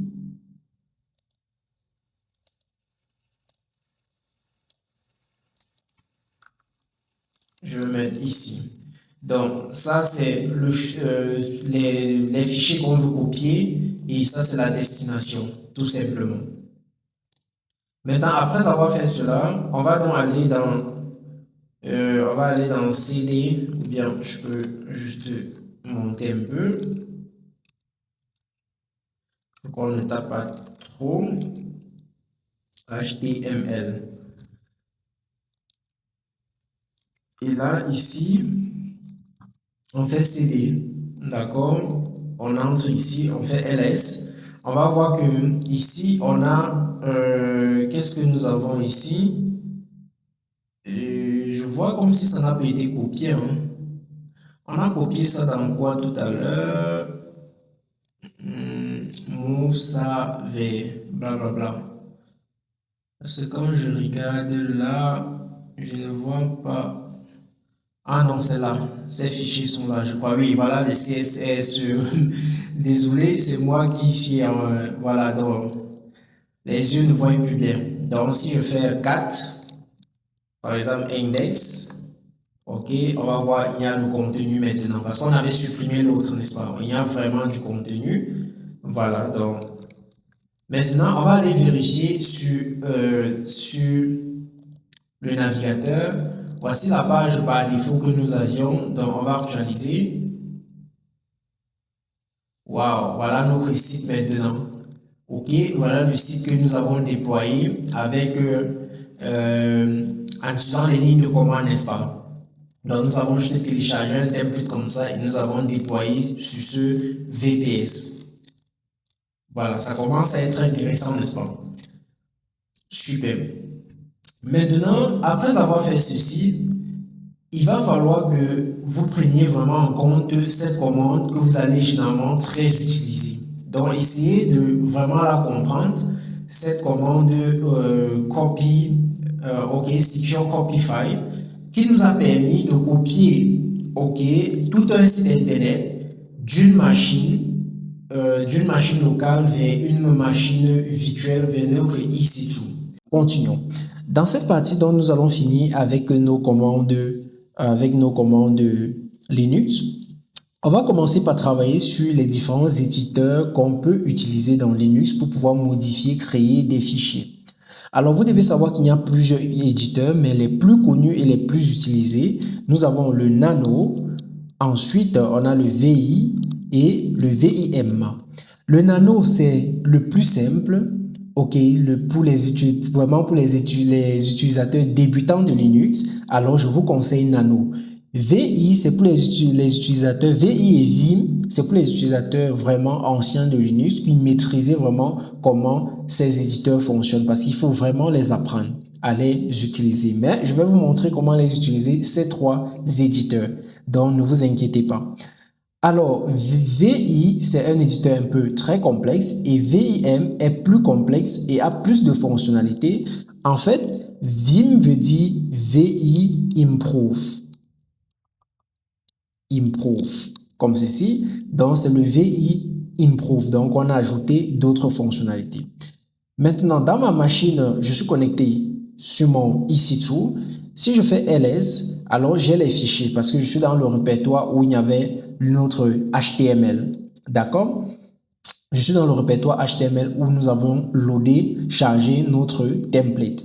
Si par exemple, étant ici, je fais par exemple nano, ok, nano,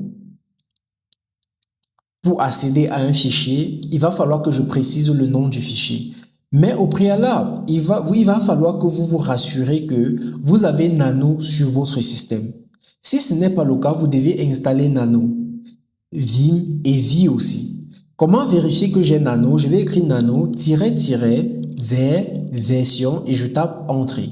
Et là, ça me dit que j'ai Nano, la version 2.9.8. On va vérifier aussi si j'ai Vim. Je vais juste dire Vim, vers version et je tape Entrée et là, j'ai Vim. Je vais vérifier aussi si j'ai VI, je tape Entrée et là, j'ai VI. Je peux nettoyer en faisant donc le clear. Et maintenant, si je veux par exemple modifier le contenu de notre fichier index avec le nano, alors je vais dire nano et je précise donc le nom du fichier. Je peux dire index, comme ça et je tape tabulation, ça va finir d'écrire le nom. Je tape entrée et là j'ai le contenu du fichier. Je peux parcourir avec avec les touches de direction. Je peux descendre, je peux monter, je peux aller à droite, je peux rentrer à gauche. Maintenant, juste ici en bas, vous allez remarquer qu'il y a des raccourcis clavier pour pouvoir faire énormément de choses. Je vais donc essayer de modifier quelque chose. D'accord? Je vois par exemple ici, on a content, Meta n'est pas fermé. Là, je vais donc fermer comme ceci. Je vais descendre ici, je vais dire ebook, je vois ebook landing page, je vais plutôt dire DevOps. Ou bien je vais dire nano. Nano, comme ceci. Maintenant, pour sauvegarder, il faut faire CTRL-O. Quand tu as fait CTRL-O, tu tapes Entrée. Pour sortir maintenant, tu fais CTRL-X. Là, tu es sorti. Pour vérifier si ta modification a eu lieu, tu peux ouvrir en allant juste en haut avec la touche de direction et tu tapes Entrée et tu vas voir que ton nano, ok, que nous avons écrit juste tout à l'heure, est bien là. Alors, pour sortir, alors, tu fais CTRL-X. Maintenant, est-ce que cette modification a eu lieu? On va aller sur le navigateur. Voilà le lien. Je vais juste reload mon EC2 ici. Donc, je vais juste faire un reload ici. Ok, je suis en train de faire le loading. Ok, ça a bien load. Et je vais donc charger la page ici. Vous allez voir que ici, c'est bien écrit quoi? Nano. Oh, pardon, je suis allé sur YouTube. Désolé. Donc, vous allez voir que ici, c'est bien écrit Nano. D'accord? C'est bien écrit Nano, ça veut dire que la modification a eu bien lieu. Maintenant, je vais faire la même chose avec VI. Je vais dire VI index. Mais avant que je ne modifie par exemple le fichier avec VI, il faut que je vous explique un peu comment VI et VIM fonctionnent. Les deux fonctionnent de la même façon, presque je vais dire, de la même façon, mais fonctionnent en deux modes. Donc VI et VIM fonctionnent en deux modes. Entre parenthèses, le insert et commande. Donc voilà les deux modes. Ils peuvent fonctionner en mode insertion, c'est-à-dire ajouter, modifier des éléments dans le fichier, ou bien fonctionner uniquement en mode commande. Qu'est-ce que ça veut dire? On va voir. Si je viens ici, je fais VI index, je tape entrée. Là, j'ai le contenu du fichier. Nous sommes d'accord, n'est-ce pas? Je vais donc essayer de modifier. Je vais essayer de modifier par exemple le contenu. Pour modifier le contenu, il faut être en mode insertion. Et là, pour être en mode insertion, il faut appuyer la touche I. Là, je vais appuyer la touche I et vous allez voir quelque chose apparaître ici, insert, pour dire que je suis en mode insertion. Et là, je peux maintenant effacer là et je mets VI pour dire que c'est l'éditeur VI qui a été utilisé. Maintenant, pour pouvoir sauvegarder cela, il va d'abord falloir que je quitte le mode insertion. Pour quitter le mode insertion, il va falloir donc appuyer sur la touche Escape. Donc Escape, donc ESC, je vais cliquer sur cette touche. Quand je clique là, vous allez voir que le insert a disparu. Maintenant, si je veux sauvegarder, il y a plusieurs commandes pour cela. Je vais juste mettre ici. Nous avons eu une très légère coupure, donc je vais reprendre où j'étais. Je disais tantôt que pour sauvegarder un fichier modifié avec Vim ou bien Vim, il y a plusieurs commandes. La première, c'est le W, qui va vous permettre donc de sauvegarder les modifications, mais en restant toujours dans le fichier. La deuxième, c'est le .wq qui va vous permettre de sauvegarder, mais après avoir sauvegardé, ça va vous faire quitter automatiquement le fichier. Ensuite, il y a la troisième qui est celle de quitter le fichier, mais cela doit vérifier que vous aviez déjà sauvegardé. Ensuite, si vous avez modifié et que vous voulez quitter sans sauvegarder, vous devez donc forcer cela en faisant Q et point d'exclamation. D'accord? Donc, je vais rentrer où nous étions.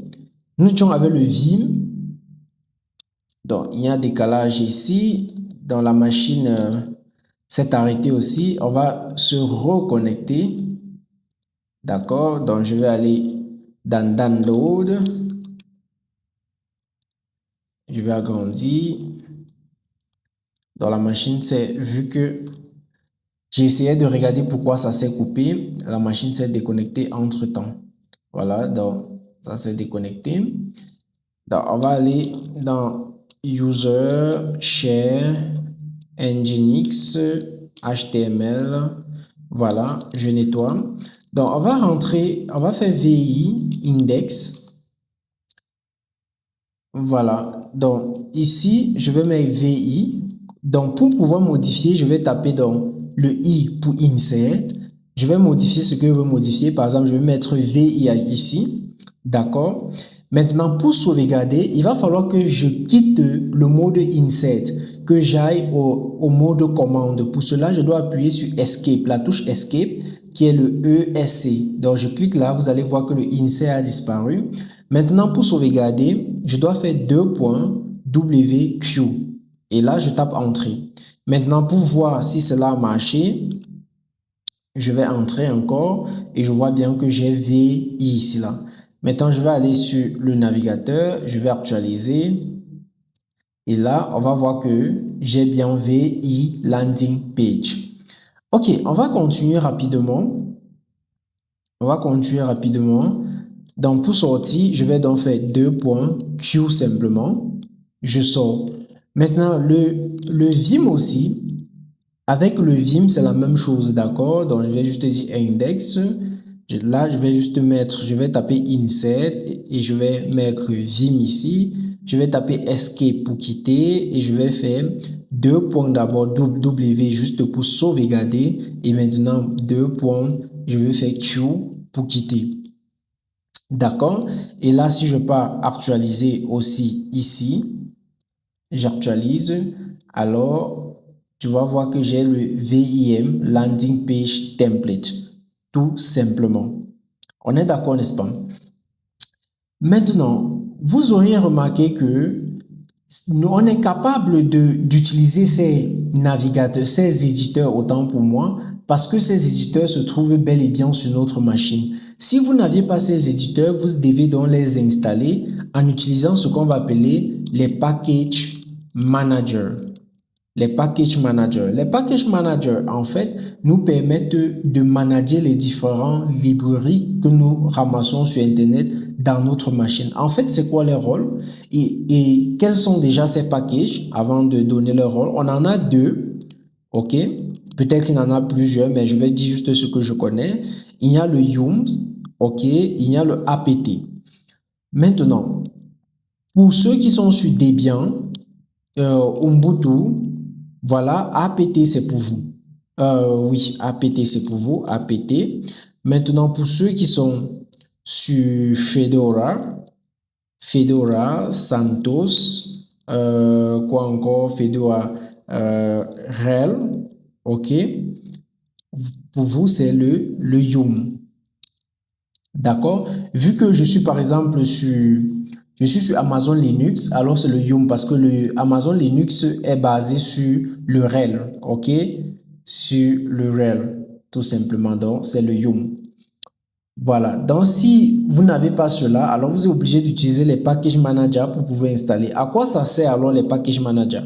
Ça vous sert donc à manager les librairies que vous téléchargez sur votre machine. D'accord? Par exemple, si vous avez installé, vous voulez installer Nano, alors vous allez dire par exemple yum install Nano. Alors, donc, la syntaxe est très simple. Je vais mettre ici syntaxe, deux points.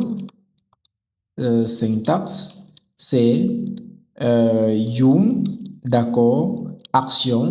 L'action peut être install, ça peut être update, ça peut être upgrade, ça peut être quoi? Donc, ça peut être on install pour désinstaller et ensuite le package. D'accord? Le package. Donc voilà la syntaxe. C'est la même chose avec le apt. Il suffit d'enlever yum et de mettre plutôt apt. Voilà. Donc c'est comme ça que ces packages-là fonctionnent. Donc ces packages-là, ils permettent vraiment de manager les packages. Ces package managers permettent de manager les packages sur notre machine. Donc pour les installer, les mettre à jour et les désinstaller ainsi de suite. D'accord? Voilà. Maintenant, et pour faire cette action, il faut avoir un certain nombre de permissions. Si je viens par exemple ici, je dis yum install nano, ça va me dire que je n'ai pas la permission pour faire ça.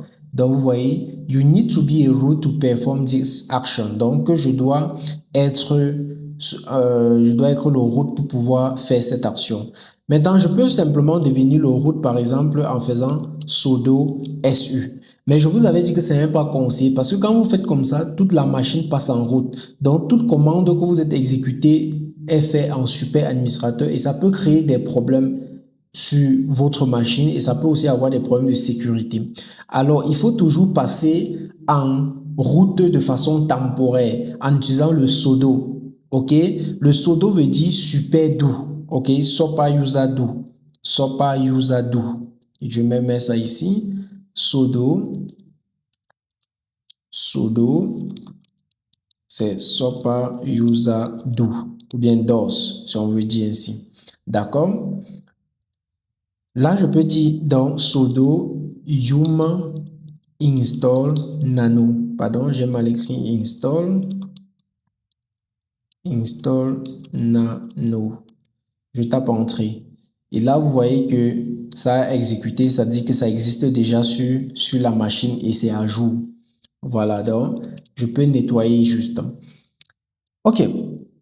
Maintenant, on a vu que un utilisateur simple ne peut pas avoir accès, OK, au fichier système. Par exemple, si je dis où am I ici, où am I, OK, ça me dit que je suis le user to, OK, ici to user. Donc, je n'ai pas les permissions pour faire certaines choses. Maintenant, comment savoir, OK, comment connaître, voilà, je voulais dire ici, les permissions que nous avons. Je peux simplement dire sudo -L, comme ceci. Et là, ça va me dire un peu, ça va me donner les informations, OK, sur l'utilisateur en question. Donc, quand je regarde ici, OK, qu'est-ce que je vois? Matching, blablabla, bla, bla, bla. Non, non, c'est pas ça. Voilà, je vais voir les groupes sur lesquels l'utilisateur appartient. Par exemple, on va voir que c'est dans la commande des all. Il y a un truc là, où est le where? C'est ça que je cherche. Where. Il y a un mot là que je cherche qui veut dire que je suis capable d'utiliser au moins le sudo de façon temporaire. Je vois pas ça ici. Oui, dans tous les cas. Mais ici, on va voir quand même qu'on a le all. Donc, on dit user EC2 may run the following commands on this IP address. OK, donc voilà la machine. On dit il peut exécuter ces commandes-ci. OK, all, toutes les commandes en passant, mettant le sudo. OK, voilà. Maintenant, si on part dans CD etc, si on part dans CD etc, on tape entrée, là on fait ls, on va chercher le fichier sodas, sudo, voilà c'est ça ici, c'est ce fichier-ci, d'accord, voici un fichier. Là on va essayer de voir ce fichier, je vais dire nano sudo comme ceci et je tape entrée. Vous voyez que je n'ai pas la permission pour pouvoir lire cela. Ça me dit que je n'ai pas la permission pour pouvoir lire le contenu. En fait, c'est ce dossier qui contient la liste des utilisateurs avec leur permission. Donc là, je vais sortir en faisant CTRL X. Donc pour pouvoir donc avoir accès, OK, pour pouvoir donc avoir accès à ça, je vais réexécuter la commande, mais cette fois-ci, je vais dire sudo et je vais taper entrée. Et là, vous allez voir que je peux maintenant lire le contenu. Je peux descendre, je peux lire son contenu. Si je descends encore un peu plus bas, jusqu'à ce que je vois route peut-être,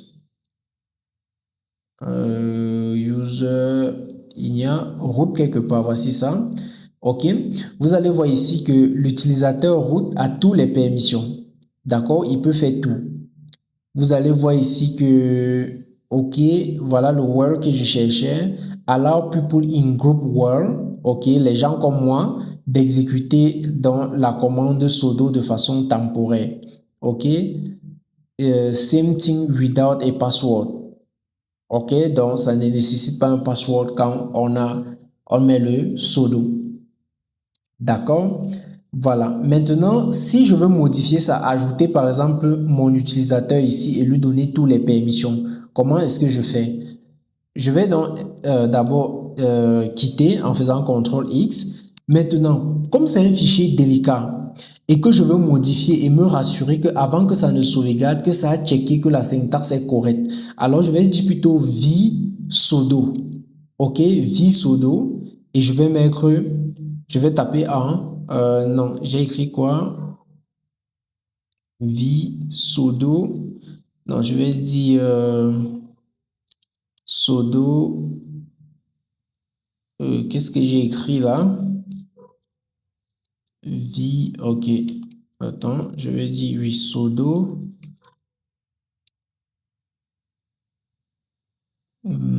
Sudo vsudo. Sudo, non, j'ai mal écrit. Sudo. Voilà, donc quand je mets sudo maintenant, je tape ici. Vsudo me permet donc de modifier le contenu du fichier des utilisateurs. D'accord? Donc quand j'entre, je descends. Je descends. Encore. Voilà. Je peux venir ici, là. J'entre ma page, je dis ici, où suis-je? Pardon, j'espère que je n'ai rien modifié. Donc, je vais taper sur insert. Je n'avais pas tapé sur insert. Voilà. Donc, je vais dire ici to user. D'accord. Je vais taper tabulation. All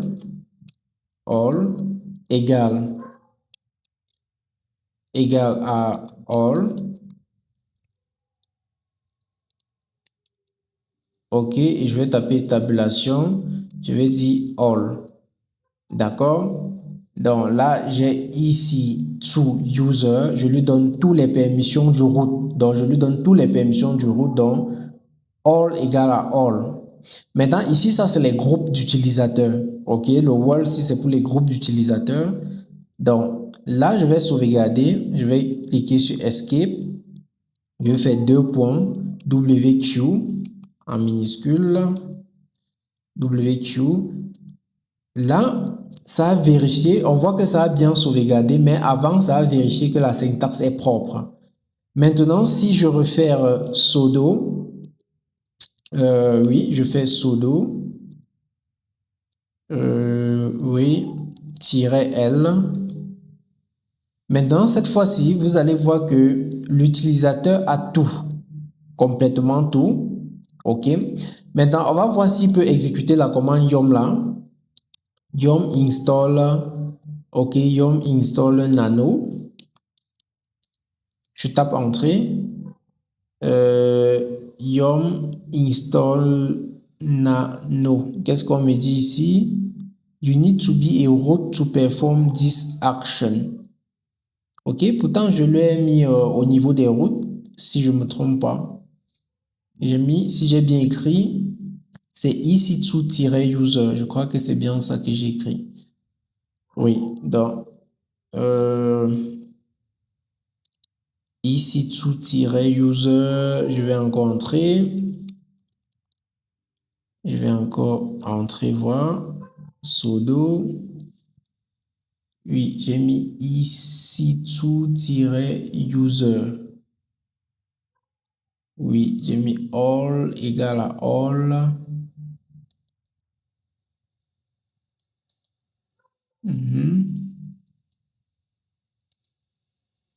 Bon, là, je vais taper entrée. Déjà, OK, ici, to. OK, je crois qu'il y a un problème avec ce to-ci. Ici, to user. Oui. Apparemment, il y a un problème, je sais pas. Parce que la syntaxe, parce que normalement, ça devait prendre... parce que ici, to... si je fais juste là, OK, la syntaxe change déjà. Ici, to user. OK, c'est pas grave, mais je sais pas pourquoi la syntaxe ne prend pas. Mais c'est pas grave. Mais en gros, c'est ici, quand tu veux ajouter un utilisateur, tu mets le nom de l'utilisateur, tu lui donnes tout, all égale à all, et ainsi de suite, il aura tous les accès. Donc, je pense que c'est compris quand même. Donc, je vais dire, je vais encore essayer, voir, ici to user. OK. Bon, pourquoi même, ne perdons pas le temps dessus. Mais en gros, c'était juste pour vous expliquer le fichier. Donc là, je vais escape et je vais sortir tout simplement. OK. Après avoir vu cela, j'ai préparé donc une liste des commandes pour vous que vous deviez regarder pour mieux donc apprendre Linux. Donc j'ai mis ça dans le résumé. J'ai mis quelques commandes intéressantes que nous n'avons pas vues ici parce qu'on ne va pas tout voir ces commandes, mais qui sont utiles. J'ai commencé à vous donner le rôle de chaque fichier. Ensuite, j'ai mis les commandes que nous avions vues, peut-être certains que nous n'avions pas vues. Donc, je pense que le remove, tout ça, on a vu le cat, nano, tout ça, les éditeurs. Les packages, je crois que nous avons vu ces packages-ci, n'est-ce pas? Maintenant, comment update son système, installer les packages, etc. Maintenant, les éditeurs, donc voilà comment utiliser. Il faut savoir que le Vim et le VIM sont en insert et command mode, tout simplement. Maintenant, Remote File Transfer, je vous ai montré ce protocole, le Secure Copy Protocol, pour pouvoir copier les fichiers. Maintenant, User et Group, ok, c'est le sudo qu'on utilise. Pour accéder aux fichiers, il y a le cat, il y a le nano. Pour transférer les fichiers, il y a cette commande. Pour retirer un fichier, il y a cette commande. Maintenant, on a aussi vu comment faire les sites, héberger un site web statique sur notre EC2 avec un serveur comme Nginx. On peut aussi faire avec Apache. D'accord, le hosting file, c'est pour les hosting files par défaut, pour les packages. Nginx se trouve ici par défaut, mais on a vu aussi que ça pourrait se trouver dans le user share Nginx HTML. Voilà. Maintenant, pour modifier le contenu, il faut avoir des permissions, n'est-ce pas, pour certaines choses. Donc, pour les permissions, pour changer la permission sur le chmod, il faut explorer ça. Je vous invite à explorer cette commande ici. Voilà. Maintenant, il y a les commandes de monitoring. Il y a par exemple le PS qui donne les procès qui sont en exécution. Donc, si je fais PS, alors ça va vous montrer la liste des tâches qui sont en train d'être exécutées. D'accord, avec leur ID. Et vous pouvez tuer leur ID en utilisant la commande kill. Donc, je ne vais pas tout voir ces commandes-là ici avec vous. Voilà, mais les connaître, c'est intéressant. Mais ce que nous allons vraiment utiliser durant notre formation, je les ai vraiment expliqués avec vous. Il y a le top qui va donner aussi des statistiques. Il y a le htop. Je me rappelle plus trop de la différence. C'était encore quoi là? Il y a une différence entre les deux. Bon, attends, je vais exécuter le top, voir. Top, entrée. Voilà, donc là, ça vous donne l'utilisateur qui est en cours d'exécution de cette tâche et vous allez voir les différentes tâches qui sont derrière en train de s'exécuter. Donc ça, c'est le top, tars, le nombre de tâches avec les statistiques, blablabla. Bla, bla, bla. Maintenant, si je quitte, je vais faire le htop. Je crois que le htop va donner... Non, bah, le htop, c'est une commande qui donne plus de statistiques un peu comme ceci, mais il va falloir l'installer. Donc là, je peux dire sudo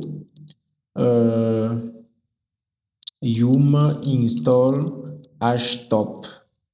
Je ne sais pas si c'est sa commande ici. Oui, c'est sa commande. Donc, is it OK? Yes, c'est OK. Voilà, ça a installé. Alors, si je veux, je lance. Voilà, donc voilà ça va un peu donner vraiment des informations. Oui, c'est la différence entre les deux. Ça donne des informations vraiment complètes, un peu en temps réel, hein, en temps réel, comme on peut voir là. Ça donne des informations en temps réel. Donc, on va voir les tâches, par exemple, les fichiers démon qui est en train de s'exécuter. Donc, les fichiers qui finissent avec le D là, ce sont les fichiers démon. Donc, ça donne un peu tout ça, quoi. Voilà, et le htop donne trop c'est pour le monitoring. Ce sont des commandes du monitoring que nous allons voir durant toute cette formation.